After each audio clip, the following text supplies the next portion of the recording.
Some of you have heard, I shared the story a little while ago, how just a few months ago, I was working in my front yard fixing some things, and some Jehovah's Witnesses come by, and they say, hey, can we talk to you? And I'm fixing something. I go, of course. How can I? Yeah, I got some things to say to you too. Let's talk. No, seriously, because I just think, here's some human beings. I need to love on them. They're trying to love on me. And so they start sharing some things. And I just said, hey, can I tell you? Can I just tell you a couple things that God's done in my life recently? Just a couple things. I mean, this will blow your mind. Let me just tell you about some answers to prayer that just happened like last week. And this lady goes, God doesn't listen to everyone's prayers. And I said, you know what? Actually, biblically, you're right on. I go, James 1 says that if we doubt, he's not going to listen to us. James 4 says if we ask with the wrong motives, he's not going to listen to us. 1 Peter 3 says if I don't honor my wife, man, my prayers are going to be hindered. He says in Isaiah 58, if I don't care for the poor, it doesn't mean if I fast and pray. He's not listening. Yeah, I go in Amos, he says, I don't even want to hear the noise of your songs. I'm not going to listen to that. He says, if my people would humble themselves, and turn from their wicked ways. I mean, there's conditions. Says, you're absolutely right. He does not listen to every prayer, but he listens to mine. And I said, and I tell this one story of this thing that happened, and she's like, wow. I go, explain that. Why does he listen to me? And she goes, let's get out of here. And so her and her friends start walking away. I go, actually, if you don't mind, I'd like to walk with you because I have some more stories.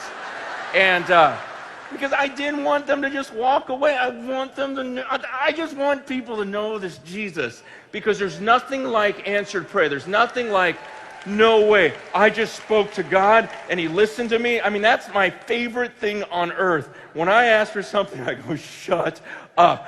God just listened to me and look what he did. You can't explain this away. And so I'm telling them these stories as I'm walking with them. Man, I went like a block and a half just telling them. And one of them looks at me, she goes, what are you? Because you're one of them Pentecostals. And I go, don't worry about it. I go, here's all you need to know about me. I'm a human being just like you. And I get alone with that book. I get alone with the Bible and I just read it and I see stuff I'm supposed to do and I do it and I pray to that God in that Bible, that Jesus who died on that cross for me. And I just read that and I pray to him and he listens to me and he's changed me and everything he's done in my life, it just blows my mind. And she goes, that's your problem. That was literally what she goes, that's your problem. She goes, you read that book by yourself. She goes, you can't understand that book unless one of our leaders explains it to you. And I said, see, that's your problem. No. I said, you're putting all of your trust in someone else. I go, do you understand this is about your eternity? This is about heaven and hell. And you are putting all your trust in what someone else tells you. And you understand, man, I think some of us in the room do this. Some of the things we believe and do and hold so dear is not because we found it in this book. It's just because someone told us, and I'm not saying that we don't listen to people who know more than we do.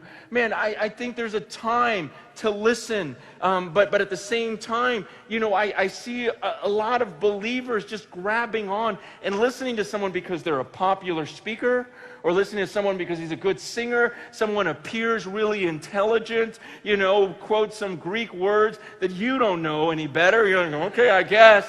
And you just start listening and you just follow these supposed scholars. And just like I told those ladies, I go, look, you would never come up with some of these conclusions if you just read this book over and over again. Right now, you guys believe that Michael and Jesus are the same person. You really would have got that from the Bible? You only believe that because someone told you. If you put this verse over here, isn't that kind of the same? Yeah, I go, man, just read it for yourself.